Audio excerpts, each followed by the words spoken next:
Hey guys!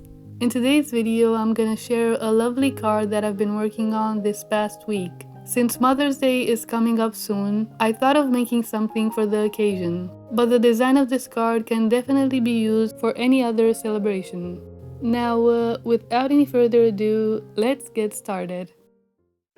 It has probably been more than a year and a half since I last made this type of quilled roses, and ever since I made them last time, I have wanted to make them again. But because of the fact that I'm always working on new art projects, I never got the chance to make this type of roses again up until this past week.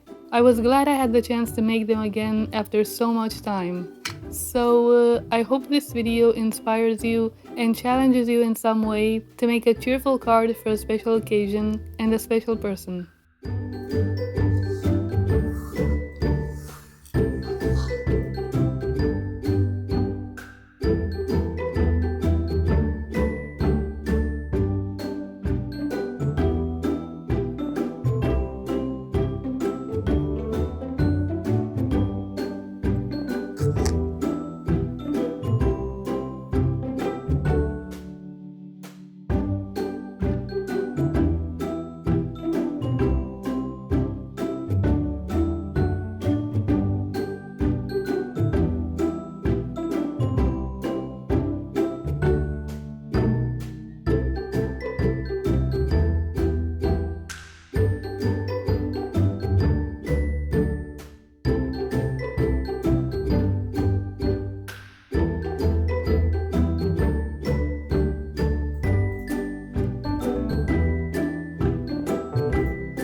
Thank you very much for watching, guys. If you enjoyed this video, be sure to give it a thumbs up and subscribe. It's a simple and free way in which you can support my work and my channel. Have a nice day, guys, and see you in my next video.